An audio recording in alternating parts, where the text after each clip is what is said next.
Hello, and welcome to another episode of Glorious Life on Wheels. Anyone who knows me knows that I have a heart for the homeless, especially vulnerable homeless, like seniors, women with children, veterans. So I don't think I'm heartless, but I believe that we have gotten to a point where our priorities in this country are getting screwed up. And I'm going to address that in this video and tell you why I think that. If you agree with me, would you make a note in the comment and let me know? If you disagree with me, would you also make a note and tell me why? Now, I want to say up front, this is not an anti-immigrant video.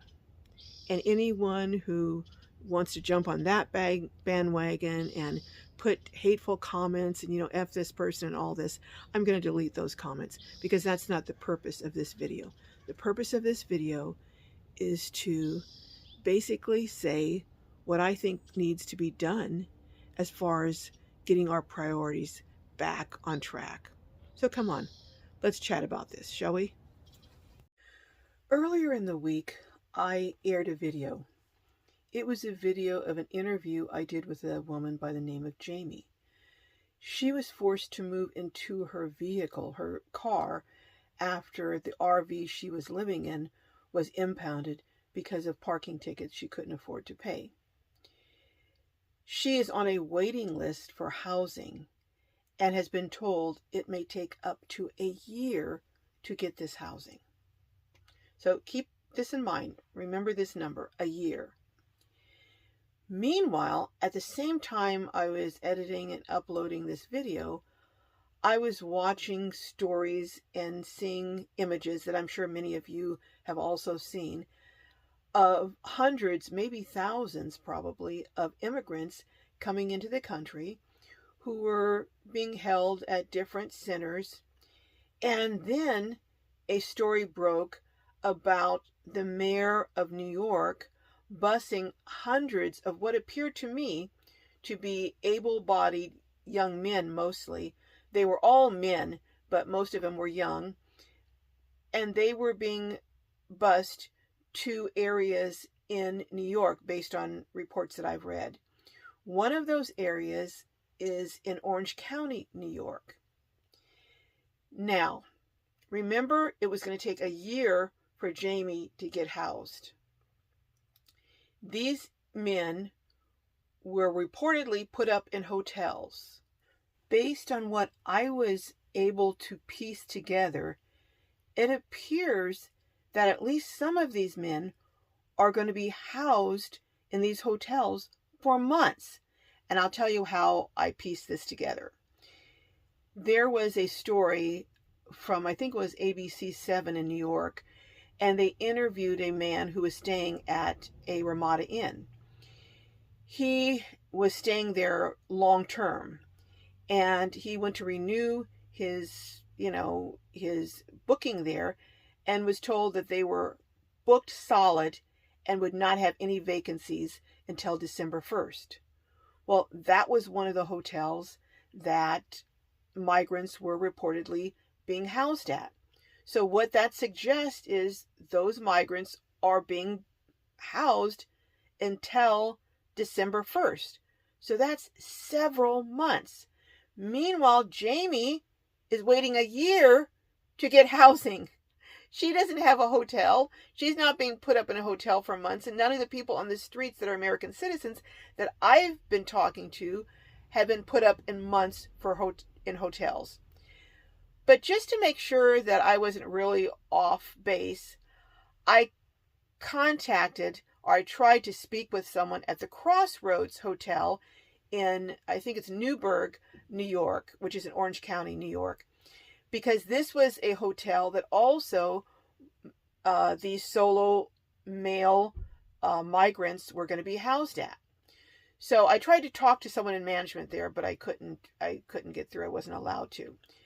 But I did go on their booking site, and they are booked solid. I tried at least about 15 different dates. Some 1 day, some 2 days, some a week, some 2 weeks. They are booked solid till September 1st.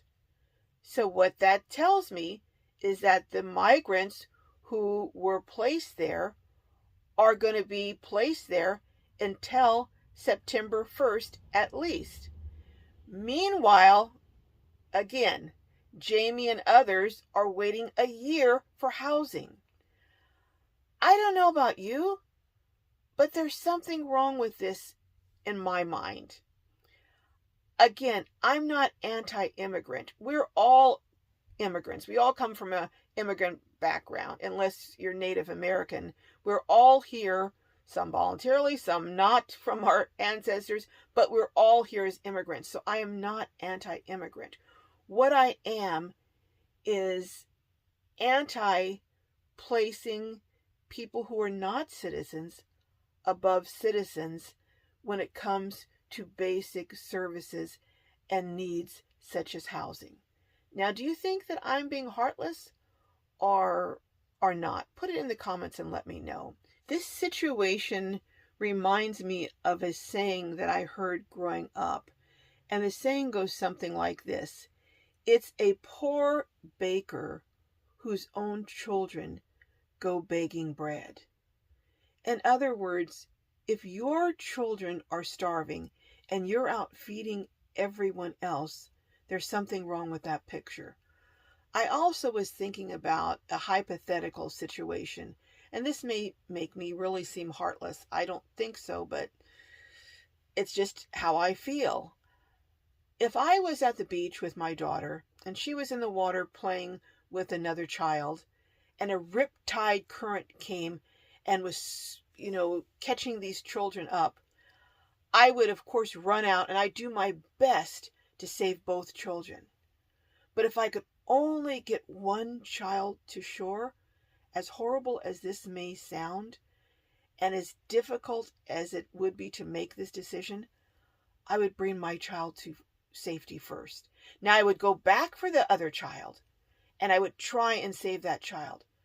But my first duty, my first responsibility as the parent of my daughter is to protect her first. I don't know. Does that sound heartless and terrible or what? Let me know in the comments. But I think as a country, our first duty is to our citizens. I'm not saying don't help other people. That's not what I'm saying at all. Kind of like the scenario at the beach. Our first responsibility is to those who we are committed to. We have promises to. Those who are in government are committed and made promises to American citizens. And that's who I believe the duty is first to. I was also reading in an article, I think it was in the New York Post, or I don't remember, but if you want, I'll go back and look it up. But it was saying that there's a $4.3 billion fund for migrants. Again, I'm not opposed to helping migrants, but where does this $4.3 billion fund come from? And if we have $4.3 billion to help people who are not citizens, why do we have homeless on the streets? Why are we impounding vehicles of citizens and making them live in their cars, or in many instances, making them live on the streets? There's just something wrong. And I don't know what the solution is, but one solution, I believe, should be to rearrange our priorities such that those we help first are our own. As a person who grew up in a military family with a father who served in World War II, served during Korea, and served in the military in Vietnam, I don't believe we should spend one dime on migrants as long as there is a veteran who's homeless on the streets in our country. That's just what I think. And as someone who is raised by older parents, and around a lot of seniors growing up, I also have a double dose of compassion for seniors. We should not be spending any money housing anyone until there's not a homeless senior in our country. That's just my take on the subject. And again, I'm going to ask the question, am I being heartless or am I just being honest? Let me know in the comments. But remember, keep them appropriate and not hate-filled. All right, I'll see you next time on Glorious Life on Wheels. And give me a like if you like this content. And if you're not a subscriber, hit that button and subscribe so you can learn about what things are coming up on Glorious Life on Wheels. See you later, folks.